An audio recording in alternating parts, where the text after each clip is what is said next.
from our point of view, I mean, Stephen King, he's the big fish coming into the small pond of his comics right now. I think a Marvel is a pretty big pond. Well, we're getting there. We're getting bigger and bigger, and bringing you to our world was I've talked about this. It has been a huge blessing and boon to our business. And but my fear was, this is a guy he's had great movies out, TV shows, novels that have been world renowned.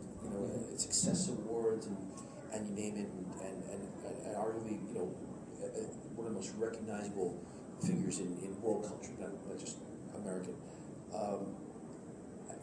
I know this book is going to be successful in our world.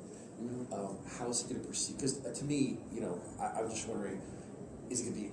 Will he be impressed? Will he be surprised? What will we do? So I was just wondering to sort of get what's your reaction when you sort of media pick up on this? Because I have to be honest. I mean, we've had stuff that's been picked up by the media on many an occasion, but this was really pretty overwhelming for us. So I'm just wondering what your thoughts were. I was surprised, frankly, at how many people and how much media interest there was in the project. And I was a little bit wary at first, but I thought most of it was friendly and favorable, so I felt really good about that. And I think that, again, we've become such a culture of specialization that when somebody crosses a little bit out of their perceived niche into some other field, there's always a lot of interest and curiosity. Yeah. But it's good for business. That sort of thing is good for business. It allows you to get access to a lot of media and make a lot of people aware. It creates a bigger megaphone.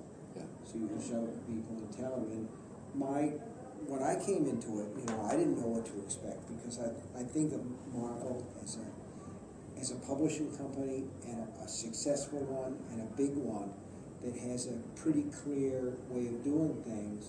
And I was surprised to come into the conference room and sit down with people, and there was this kind of give and take that I've seen described in books that talk about the old comic book business in the 50s, where people would get together and blue sky ideas and talk about this and that.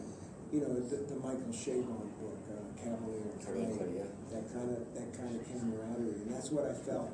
I really responded to it.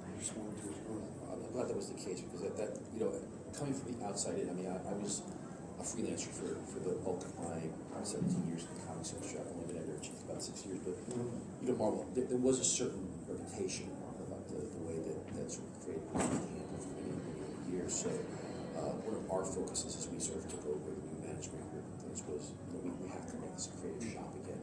As a matter of fact, it was Peter David, I think, who coined the phrase. Stanley coined the phrase "house of ideas," and there was a period there, I think, in Marvel, where it was Peter David who coined the phrase, well, it's not just a house of idea, and we wanted to bring the ideas back to Marvel. So I'm glad you got that feeling, because we worked very, very, very hard at that. Dr. Doom. Dr. Doom is in Dark Tower. Mm-hmm. It's that copyright problem. No, we don't. So how did that happen? What Dr. Doom? It's, there's a lot of popular culture in my books. Yes. I've got a junk pile mind, that's all, and I'm apt to pick out any one thing at any time. If it serves my purpose, any kind of a tool will work. I'm like those apes at the beginning of 2001, feeling around in the bones and picking this one up and the other until I find something that works as well. So there's really no story there. Got it. I've heard you talk about sort of all day today about the way that you approach some of these things and stories, and it sort of strikes me as a difference between the method actor who says he has to sort of get into the head of the character, and the other actor says, go up there and I just pretend. Yeah. And you strike me as the latter, as you just sort of sit down and I just write. Is that what happens?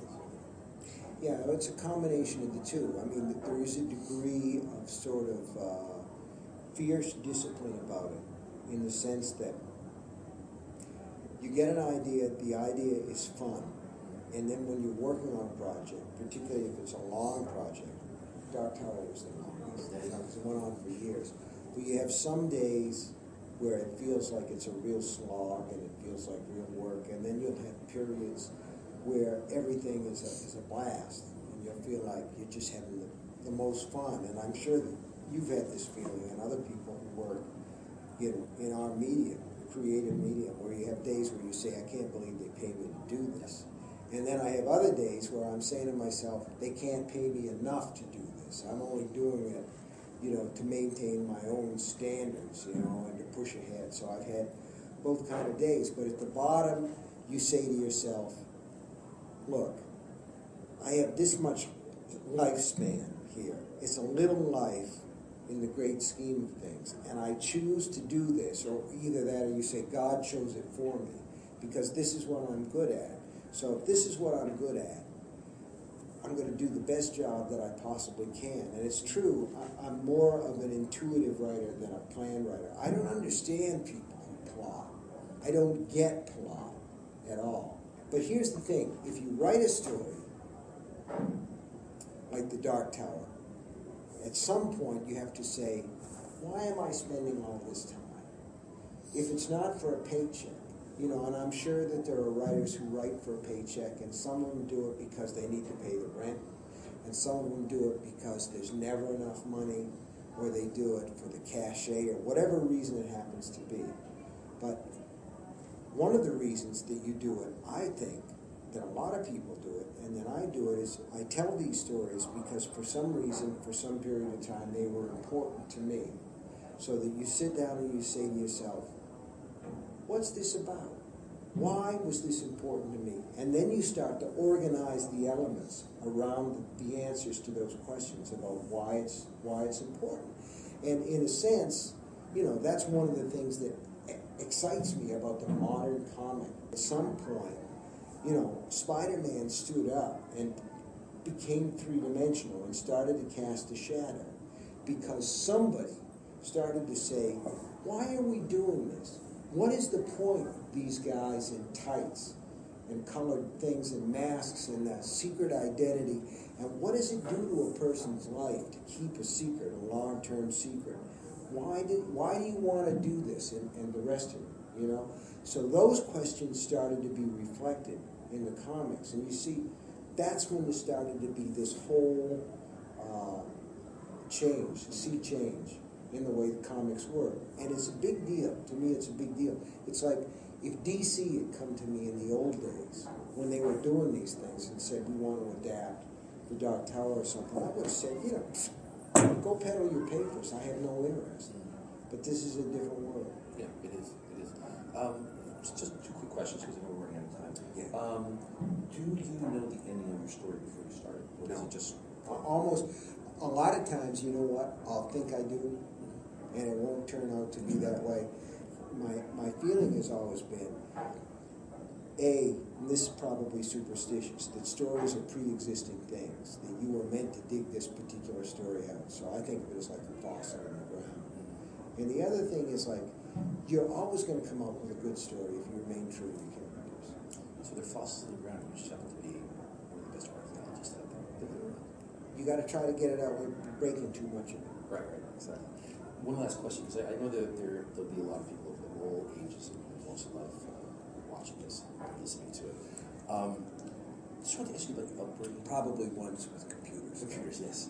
As far as your upbringing and your parents, did they see your talent early on? Did they? That's a really interesting question. The answer is yes, and it was no big deal. I mean, it was like Steve writes stories and they're pretty good. Right. So in other words, But they were nobody. They supportive of that? They were very supportive. They were very supportive, but nobody ever said, "Oh my God, he's going to be the next whatever." It was just like, write stories, make a living, support your family, and if something comes of it, that's terrific. And if it doesn't, it's terrific. So the thing is, when I say supportive, I was in a no-lose situation. And I was raised in a family where there was a lot of reading, and the reading started with comic books. Fantastic. Steve, thank you so much. You're the man. Thank you.